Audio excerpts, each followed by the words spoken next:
எப்படியோ உங்க ஆசை கனவு வீடு நிறைவேறிச்சு இல்லைங்க மாமா?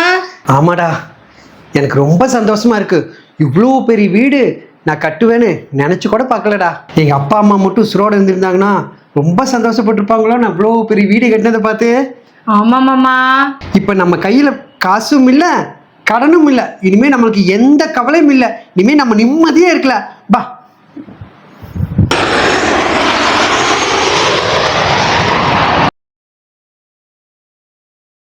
முத்துராசு, டேய் வாடா குணசாயரா. வாங்கண்ணா. என்னடா முடியெல்லாம் இப்படி வச்சிருக்கிற? என்ன பண்றது? சிங்கப்பூர்ல முடி வரதுக்கு 1000 ரூபாய் கேக்குறாங்க. அதான் பாதி பேர் இப்படி வந்துட்டு தெரியும். சரி, எப்படி இருக்கிறிய? உள்ளவா. இப்பதான் கோயம்புத்தூர்ல பிளைட்ல வந்து இறங்குனேன். இறங்குனே நேரு டாக்ஸி குடிச்சு கரூரும் உங்ககிட்ட வர. எங்க அப்பா போன போய் பார்க்கல. துணியாசிரிக்கார வர முடியலையா? அதான் உன்னை ஒரு வாட்டி பார்த்து போல அப்படின்ட்டு அப்படியே வர.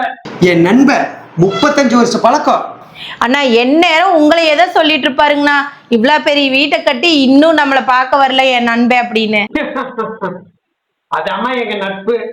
டே முத்துராசு, நீ ஜெயிச்சுட்டடா. உன் சொந்த வந்தமெல்லாம் உன்னை கேவலம் பேசுறதுக்கு நீ முன்னேறிட்டா. அவங்க மூஞ்சில நீ கை பூசிட்டடா. உன்னை விட இப்ப நான் தானே அதிகமா சந்தோஷப்படுறேன். நான் பேச்சு பேசினாலும் உன் சொந்தக்காரனுங்களா உன்னை கேவலமா இப்ப எங்க போய் மூஞ்சிய வச்சுக்கோங்களா? பாத்தியா, என்னை விட என் நண்பன் தான் சந்தோஷப்படுறோம். உங்கள்கிட்ட எத்தனை தடவை நான் சொல்லியிருக்கேன். பரவாயில்லடா முத்துராசு, நீ எப்படியோ கஷ்டப்பட்டு நீ நினைச்ச மாதிரி பெரிய வீடா கட்டி செட்டில் ஆயிட்டு. நான் தான் இன்னும் ஓட்டு வீட்லயே இருக்கிற, எந்த முன்னேற்றமே இல்லாம. ஏண்டா சிங்கப்பூர்ல நீ நல்ல சம்பளத்துல தான் இருக்கிறிய? அட போற, பெருமைக்கு வேணா சொல்லிக்கலாம் நான் வெளிநாட்டுல வேலை செய்யறேன்னு. சொந்த ஊர்ல 1000 ரூபாய் சம்பாதிக்கிறதும் வெளிநாட்டுல லட்ச ரூபாய் சம்பாதிக்கிறது ஒண்ணுதான்டா. நானும் எப்படியாவது முயற்சி பண்ணி சம்பாதிச்சு இந்த மாதிரி ஒரு பெரிய வீடை கட்டி இங்க வந்து செட்டில் ஆயிடலான்னு பாக்குற. என் நேரமே என்னமோ எதுவுமே நடக்க மாட்டேங்குதா. விடுடா, நீ இதோட பெரிய வீடா கட்டுவே, எனக்கு நம்பிக்கை இருக்குடா. ஜி, தயவு செஞ்சு சொன்னா புரிஞ்சுக்குங்க. என்னால அவ்வளவு பணமெல்லாம் ரெடி பண்ண முடியாது.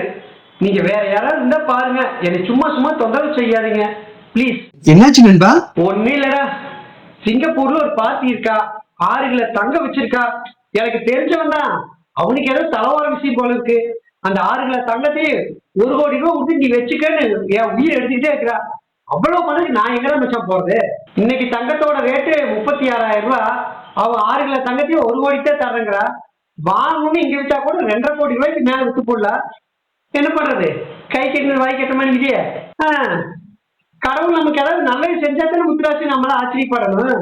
இந்த முன்னாடி கண்ணு முன்னாடி காட்டிட்டு லவக்குன்னு கொடுங்கறது அவருக்கு வேலையா போச்சு. சரி சரி முத்துராசி, நான் போயிட்டு எங்க வீட்டுல எங்க அப்பா அம்மாவையும் நான் பார்த்துட்டு 2-3 நாள் சிங்கப்பூர் கிளம்பணும். போறதுக்கு முன்னாடி ஒரு நாள் வரேன். சரிம்மா, நான் போயிட்டு வரேன். சரிம்மா. சரிடா, நான் போன் பண்றேன். நான் உன்னை விட்டு வந்துடுறேன். ஏங்க, உங்க நண்பர் சொல்லிட்டு போனதுல இருந்து எனக்கு ஒரே யோசனையாவே இருக்குதுங்க. ஏமா, என்ன யோசனை? ஏங்க, நம்ம ஏதாவது ரெடி பண்ணி அந்த 6 கிலோ தங்கத்தை வாங்கிடுவோமா? ஏன்னா 1.5 கோடி லாபம் மட்டும் வருது இல்லைங்க. இல்லம்மா, அதெல்லாம் ரிஸ்க். சிங்கப்பூர்ல இருந்து 6 கிலோ தங்கம் கொண்டு வரங்கிறது சின்ன காரியம் இல்ல. இப்ப நம்ம நிம்மதியா தானே இருக்கிறோம். இந்த வாழ்க்கையே போதுமா? அதிர்ஷ்டம் ஒரு தடவை தாங்க நம்ம கண்ணு முன்னாடி வரும். அதை நம்ம சரியா பயன்படுத்திக்கலன்னா நம்ம விட முட்டாள் வேற யாரும் இல்ல. இந்த மாதிரி பெருசா கிடைக்கும் நம்பி போய் கடைசியில் எல்லாத்தையும் இழந்துட்டு வந்தவங்களும் இங்க நிறைய இருக்காங்க, தெரிஞ்சுக்க. நமக்கு நல்லதே நினைக்க மாட்டீங்க. எப்ப பார்த்தாலும் அபசகுணமாவே பேசிட்டு இருப்பீங்க. இந்தாங்க, எங்க அப்பா கூப்பிடுறாங்க. ஹலோ மாப்ள, என் பொண்ணு சொல்றதுல என்ன தப்பு இருக்கு? நல்ல வாய்ப்பு கைகூடி வந்திருக்கு, பயன்படுத்திக்கங்க. அவ்வளவு பணத்துக்கு நான் எங்க மாமா போவேன்? நீங்களும் உங்க பொண்ணு மாதிரி புரியாமையே பேசுறீங்க. நீங்க எங்கேயும் போக வேண்டாம், போன வைங்க, நான் சொல்றேன். சொல்லு. இந்த வீட்டை 1 கோடி ரூபாய் கடமான வைப்போம். அந்த 6 கிலோ தங்கத்தை வாங்குவோம். அதுல ஒரு 3 கிலோ வித்து இந்த கடனை கட்டிட்டு அந்த 3 கிலோவை நம்ம வச்சுக்குவோம்.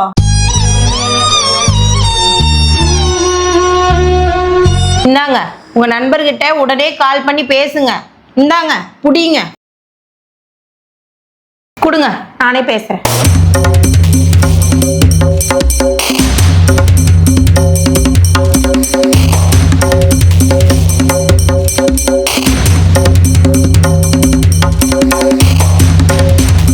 என்னடா நீ சொன்ன ஃபைனான்ஸ்ல அடமானத்துக்கு பணம் கொடுக்கணும்னா வீட்டை நான் அவங்க பேர்ல கிரையம் பண்ணி கொடுத்தா தான் கொடுப்பாங்களாமா? ஃபைனான்ஸ் மட்டுமல்ல நண்பா, இப்ப நீ எங்க அடமானம் வச்சு காசு வாங்கினாலும் கிரையம் பண்ணிட்டு தான் பணமா கொடுப்பாங்க. ஏன்னா யாருமே நியாயமா கொடுக்கறது இல்லையாமா. உன்னை நம்பித்தான் இந்த காரியத்தில் இறங்குறேன். அதுவும் உன்னோட சூழ்நிலை உயரணும் அப்படிங்கறக்காக இதை செய்யறேன். கொஞ்சம் கவனமா பாத்துக்கடா. ஏங்க சந்தோஷமா இருக்க வேண்டிய நேரத்துல இவ்வளவு சோகமா இருக்கீங்க? ஏனோ தெரியலடா, என் 2 கண்ணு துடிச்சுக்கிட்டே இருக்கு. உங்களுக்கு துடிக்க சும்மா போங்க, போய் நல்லா தூங்குங்க. எனக்கு ரொம்ப ஹாப்பியா இருக்கு. அடுத்த வருஷம் நம்ம தான் இந்த ஊர்லயே பெரிய பணக்காரங்க. போங்க.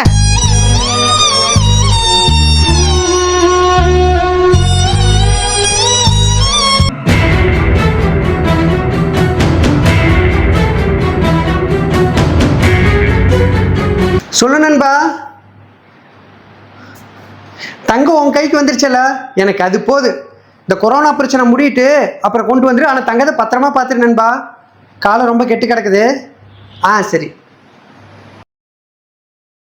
சார், நீங்கள் 2.5 வருஷமா வட்டி கட்டலை. வட்டி மட்டும் 1.5 கோடி ரூபாய் ஆயிடுச்சு. இன்னும் 1 வாரத்துக்குள்ள நீங்கள் அமௌண்ட் செட்டில்மெண்ட் பண்ணலன்னா உங்கள் வீட்டை ஏலத்தில் விட்டுருவோம். என்னங்க இப்படி சொல்றாங்க? நம்ம வீடு போயிருமா? போயிடுமா இல்லடா, போயிருச்சு. என் நண்பர் கொரோனாவில் செத்துட்டு தான் சொல்றாங்க. எல்லாமே முடிஞ்சு போச்சுடா. ஐயோ, நீங்க அவ்வளவு தூரம் சொன்னீங்களே, சொல்லியும் நான் தப்பு பண்ணிட்டேனே. எல்லாம் போச்சே. வெட்டி போட்டு கட்டி எழுதி பிரயோஜனம் இல்லடா, எல்லாமே கை மீறி போயிருச்சு. என் நண்பு உயிரோடு இருந்திருந்தானா என்னை இந்த நிலைமைக்கு விட்டுருக்க மாட்டான்டா. போயிடுச்சு.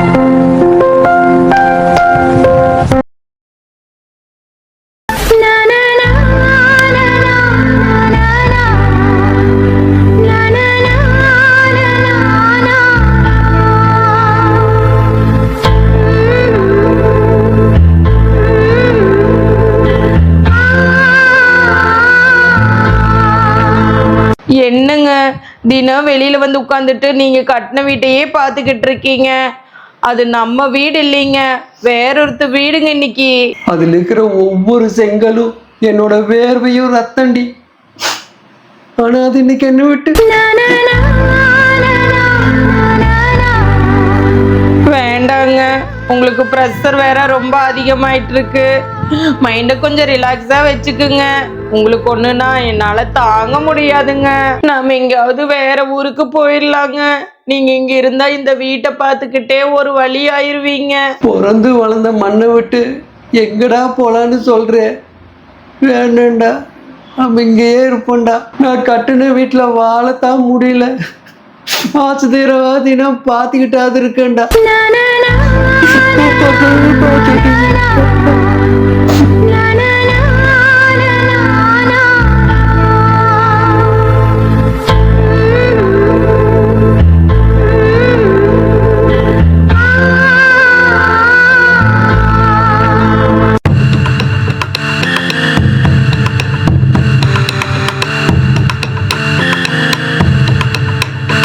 இந்த வீட்டை பைனான்ஸ் பேர்ல முத்துராசு கிட்ட வாங்கி நாகரீகமா என் பேர் எழுதி கொடுத்ததுக்கு ரொம்ப நன்றி தலைவா. ஏங்க நம்ம ஏமாந்துட்டங்க. என்னம்மா சொல்ற? உங்க நண்பரு நம்மளை ஏமாத்திட்டாருங்க. இல்லம்மா, அவன் இறந்துட்டா. அவன் உயிரோடு இருந்திருந்தானா நமக்கு இந்த நிலைமை வந்திருக்காது. உனக்கு யாராவது தப்பா சொல்லியிருக்காங்க. அவருதான் நம்ம வீட்டை வாங்கியிருக்காருங்களாமாங்க. அப்படியா? நான் வேணா ஒரு விட்டு வீட்டுக்குள்ள போய் பார்த்துட்டு வந்துட்டா? இப்ப வேண்டாங்க, நைட்டு 10 மணி ஆகுது. காலையில வேணா நேரமா போய்க்குவீங்களாம்மா? போய் படுங்கம்மா. சரிம்மா, நேரமே போய்க்கலாம். என்னை நேரமே எழுப்பிவிடு. நான் கோயிலுக்கு போயிட்டு வீட்டுக்குள்ள ஒரு பவர் பார்த்துட்டு வந்துடுறேன். நிச்சயமா அவனா இருக்காதுமா. உன் கணக்கு தப்பா தெரியும். அவன் இருந்திருந்தானா என்னை இந்த நிலைமைக்கு விட்டுருக்க மாட்டாமா. அவனா இருக்காதுமா. நீ சொல்றது கூட என்னால் கேட்க முடியலம்மா. அவன் அப்படி பண்ற ஆள் இல்லைம்மா. காலையில் நேரம் எழுப்பிவிடு, நான் போய் பார்த்துட்டு வந்துடுறேன். வா வா. நான் உங்களை நேரமே எழுப்பி விடுறேன். தூங்குங்க, எதை பத்தி குழப்பிக்கிட்டு இருக்காதீங்க. மாமா எந்திரிங்க மாமா. எங்க போயிட்டாங்க? பெட்ல காணோம். மாமா இவரு இங்க கேட்டு முன்னாடி உட்காந்துருக்காரு. மாமா மாமா மாமா எழுவாய பூக்களையே எரெடுத்தும் பார்க்கலையே ஆளால உஞ்சிருப்பு கொத்துதையா. ஏப்பா வீட்டுக்கு வெளியில என்ன கூட்டம்? வீட்டுக்கு முன்னாடி இந்த முத்துராசி இறந்துட்டாருங்க. ஓ அப்படியா, சரி. நான் ஒரு வாரத்துக்கு எங்காவது வெளியூர் போயிட்டு வரேன்.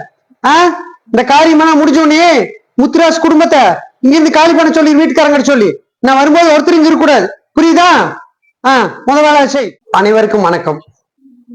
நான் எவ்வளவோ உண்மை கதைகளை குறும்படமா எடுத்து நம்ம அத்னு டெக்ஸ்ல போட்டிருக்கேன்.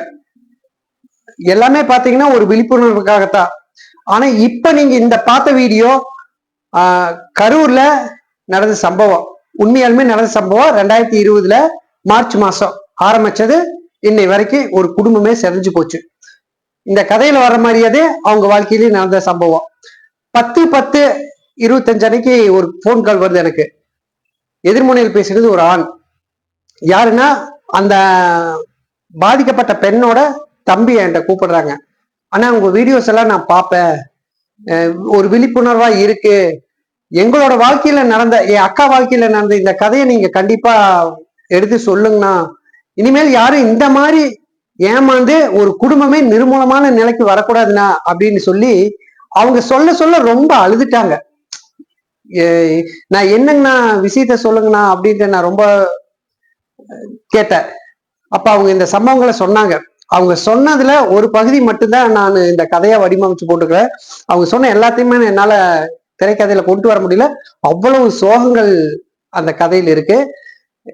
35 வருஷமா நண்பரா இருந்தவரு, ஒரு நண்பர் பெரிய வீடு கட்டணும்னு அவங்க துரோகியா மாறுறாங்க. இன்னைக்கு என்னன்னா, நம்ம சம்பாதிக்கிறது ஈஸியா சம்பாரிச்சு கொண்டு வந்துடலாம்.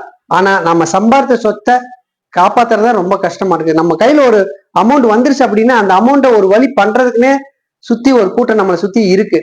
அதை மையமா வச்சுதான் இந்த கதையிலேயே நீங்க தெரிஞ்சிருப்பீங்க.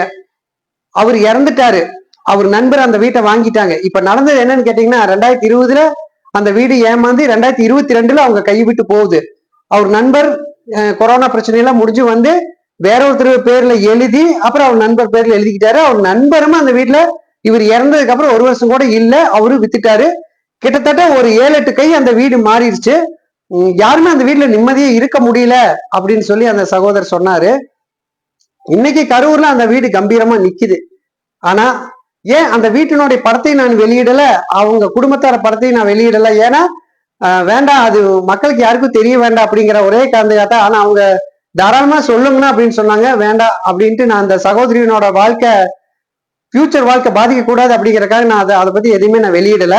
2வது கேட்டீங்கன்னா, எல்லாரும் கடவுள்கிட்ட வேண்டிக்கிங்க அந்த சகோதரிக்காக, அவங்களுக்கு ஒரு நல்ல வாழ்க்கை அமையணும். இன்னைக்கு ஒரு சுவாதீனம் இல்லாம, தன்னோட மனநிலையே இல்லாம அந்த சகோதரி இருக்காங்க. அந்த சகோதரியோட தம்பிதான் அவங்கள பார்த்துக்கிட்டு இருக்கிறாங்க. கண்டிப்பா அவங்களுக்கு ஒரு நல்ல வாழ்க்கை கிடைக்கணும் அப்படின்னு கடவுள்கிட்ட பிரேயர் பண்ணிக்கிங்க. இனிமேல் தயவு செஞ்சு பண விஷயத்துல யாரையுமே நம்பாதீங்க. உதவி செய்யக்கூடிய இடத்துல நீங்க இருந்தீங்கன்னா உதவி செய்யுங்க. இந்த எத்தனையோ உண்மை கதைகள் எடுத்ததுல என்ன ரொம்ப பாதிச்ச உண்மையான கதை என்னன்னா இந்த கரூர் சம்பவம் தாங்க. இன்னைக்கு அந்த நண்பர் ஒரு அரசியல் பிரமுகரா இருக்கிறதா சொன்னாங்க. அவங்க பேரு என்னன்னு என்கிட்டயே சொல்லல. ஒரு கொடியட்டிய கார்ல வலம் வர்றதா சொன்னாங்க. சரி, அவங்களுக்கு ஒரு தரமான சம்பவம் இயற்கை கொடுக்கு, அது கொடுத்துட்டு போகுது. ஆனா ஏமாந்து ஒரு குடும்பமே நிர்மூலமான கதை இந்த கரூர் சம்பவ கதை. தயவு செஞ்சு இனிமேல் எல்லாரும் எச்சரிக்கையா இருங்க. 1000 ஆசைகளோடு வாழ்ந்து ஒரு சிதைந்த கனவோடு உறங்குகிறது இந்த மண்ணில்